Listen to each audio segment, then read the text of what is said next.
నమస్తే అండి, నా పేరు సౌద్య. నేను ఒక పేరెంట్ ని. ఈ రోజు మీటింగ్ జరిగింది. దేని గురించి అని అంటే ఫీ రెగ్యులేషన్ ప్లస్ నాణ్యతమైన ఎడ్యుకేషన్ ప్రొవైడ్ చేయమని కవితక్క గారు కూడా వచ్చారు. దీనిపైన మా డిమాండ్స్ అంటే ఏమీ లేదనండి. ఈ రోజు ఒక normal middle class working parent ఈ రోజు ఫీ పే చేయాలని అంటే ఎంతో కష్టపడుతున్నారు. ఎందుకనంటే ఈ రోజు ఫీ అనేది మామూలుగా ఒక నిరుద్యోగ వాళ్ళు కూడా పే చేయలేనంత స్థితిలో కాకుండా మిడిల్ క్లాస్ వర్కింగ్ పేరెంట్ కూడా పే చేయలేనంత స్థితికి చేరుకుంది. దానిపైన అందరూ కష్టపడుతున్నారు. అందుకనే fee regulation already government GO పైన పనిచేస్తుంది. 8% 2 సంవత్సరాలకి అని చెప్పి అది 4 సంవత్సరాల నుంచి అక్కడే ఉంది. ఆ జీవో అనేది ఇంకా పాస్ చేయలేదు. మా డిమాండ్ ఏంటంటే కనీసం ఏ గవర్నమెంట్ ఉన్నా కూడా ఆ రెగ్యులేషన్ ఆ జీవోని పాస్ చేస్తే పేరెంట్స్ కి చాలా రిలీఫ్ ఉంటుంది. ఎందుకంటే చాలా కార్పొరేట్ స్కూల్, ప్రైవేట్ స్కూల్ ఈ రోజు 15% నుంచి 20% ప్రతి సంవత్సరం ఫీజుని పెంచడం జరుగుతుంది. అది చాలా బర్డెన్ అవుతుంది పేరెంట్స్ కి.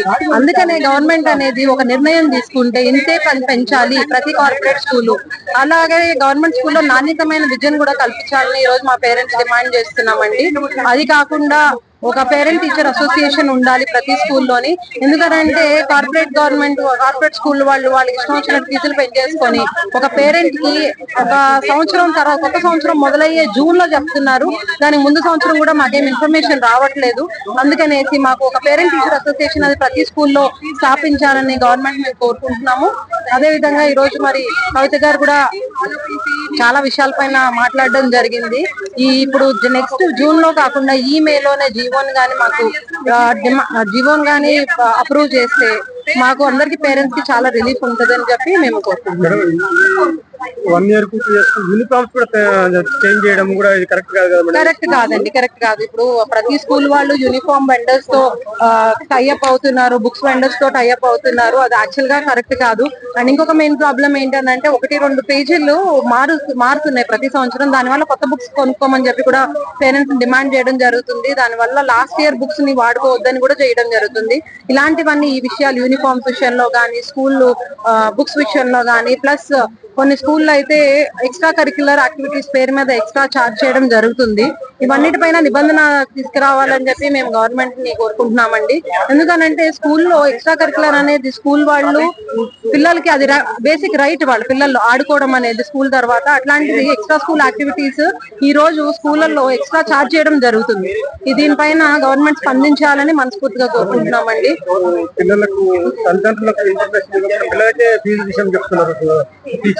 అవునండి, ఇంకొక బాధాకర విషయం ఏంటంటే పిల్లల్ని బయట నుంచోబెట్టడం జరుగుతుంది ఫీజు కట్టలేదని చెప్పి. పిల్లలు అందరి ముందు కూడా ఎంబారసింగ్ గా ఫీల్ అయ్యే సిచ్యువేషన్ ఉంది. ఈ రోజు హాల్ టికెట్ల పేరు మీద మీరు ఫీజు పే చేయలేదు, మేము హాల్ టికెట్స్ ఇవ్వము అనే విషయం కూడా జరుగుతుంది చాలా స్కూల్లో.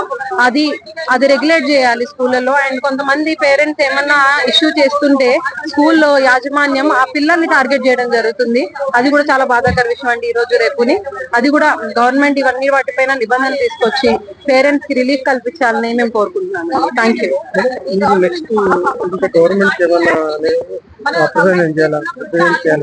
ఏంటండి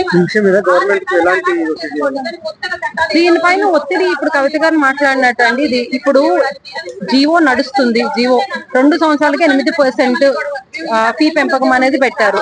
ఇప్పటికి 3 సంవత్సరాలు అయిపోయింది. కానీ ఇప్పుడు వచ్చి దానిపైన ఎటువంటి అంటే ఒక కమిటీ తర్వాత ఇంకొక కమిటీ వేసుకుంటూ వెళ్తున్నారు తప్పితే దానిపైన ఇప్పుడు వచ్చి ఎటువంటి క్లారిటీ రాలేదండి. ఆ క్లారిటీ తీసుకురావాలని మొదట, ప్లస్ ఈ నిబంధనలు ఏవైతే ఉన్నాయో స్కూల్ వాళ్ళు ఎస్పెషల్లీ కార్పొరేట్ స్కూల్లో, ప్రైవేట్ స్కూల్ ఇష్టం వచ్చినట్టు ఫీజు పెంపకం, ఒక పేరెంట్ టీచర్ అసోసియేషన్ లేకుండా, పేరెంట్స్ కి ఎటువంటి విషయం చెప్పకుండా వాళ్ళు ఇష్టం వచ్చినట్టు ఫీజుల పెంపకము, ప్లస్ యూనిఫామ్స్ విషయం గానీ, పుస్తకాల విషయం గానీ, వేరే ఎక్స్ట్రా కరిక్యులర్ యాక్టివిటీ విషయంలో గానీ వీటన్నిటిపైన నిబంధనలు గవర్నమెంట్ పెట్టాలి. ఇలాంటి వాళ్ళు ఎంత చైతన్యం చేసి కూడా స్కూల్ విధంగానే చేస్తున్నారు. దీన్ని కట్టడి ఏమన్నా కంక్లూషన్ ఏమన్నా చేస్తారు?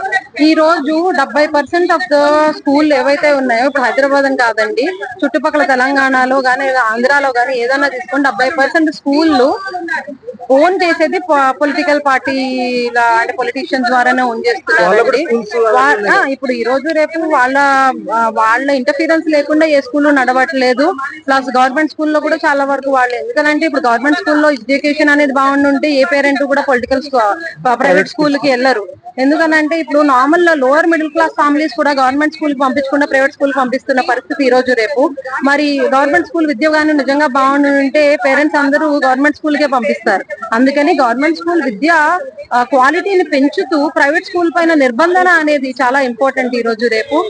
ఎందుకనంటే కార్పొరేట్ స్కూల్ ఇష్టం వచ్చినట్టు పెంచుతున్నారు. ఒక PP1 అంటే LKG స్కూల్ పిల్లలు 2 గంటలు కూర్చుంటారండి. 9 గంటల నుంచి 12 గంటలకి, 12 గంటల వరకు అంటే 2-3 గంటలు చదివే పిల్లలకి ఈ రోజు కొన్ని స్కూల్ అయితే సంవత్సరానికి 3 నుంచి 4 లక్షలు, 5 నుంచి 10 లక్షలు కలెక్ట్ చేసే ఇది కూడా పరిస్థితి ఈ రోజు మనం చూస్తున్నాము. మరి 2 గంటలు కూర్చునే పిల్లలకి 3 నుంచి 5 లక్షలు, 5 నుంచి 10 లక్షలు కలెక్ట్ చేయాల్సిన అవసరం ఏమొచ్చిందండి? ప్లస్ వాళ్ళు చెప్తున్నారు, మేము ఫుడ్ పెడుతున్నాము, ఇది పెడుతున్నాము అని చెప్పి పెట్టొద్దు.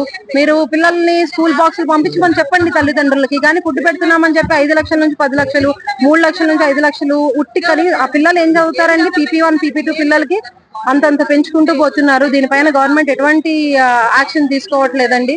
అందుకనే మేము కోరుకుంటున్నాము గవర్నమెంట్ ని ఇమ్మీడియట్ గా ఇంటర్ఫియర్ అయ్యి మాకు న్యాయం కల్పించాలి. కొన్ని స్కూల్ బంజారాహిల్స్, జూబ్లీహిల్స్ అవును, చాలా ఉన్నాయండి. ఇప్పుడు ప్రీ స్కూల్ పేరు మీద చాలా స్కూల్స్ నడుస్తున్నాయి. అంటే ఈ రోజు రేపు వర్కింగ్ పేరెంట్స్ చాలా ఎక్కువ మంది అయిపోయారు. అందరికీ కూడా స్కూళ్లలో పిల్లల్ని తీసుకెళ్లి, ఎందుకంటే ఇద్దరు పేరెంట్స్ పనిచేస్తేనే గానీ ఈ రోజు రేపు స్కూల్ ఫీజు కట్టలేనంత పరిస్థితి నడుస్తుంది మనకి. అందుకనే ఇద్దరు పేరెంట్స్ వర్క్ చేయాలని అంటే పిల్లల్ని స్కూల్లో పెట్టాలి. పిల్లల్ని స్కూల్లో పెట్టి వెళ్ళాలి అని అంటే ఇంకా తప్పని పరిస్థితుల్లో ఫీజులు ఎంతంటే అంత చెప్తున్నా కూడా కట్టాల్సిన పరిస్థితి వస్తుంది.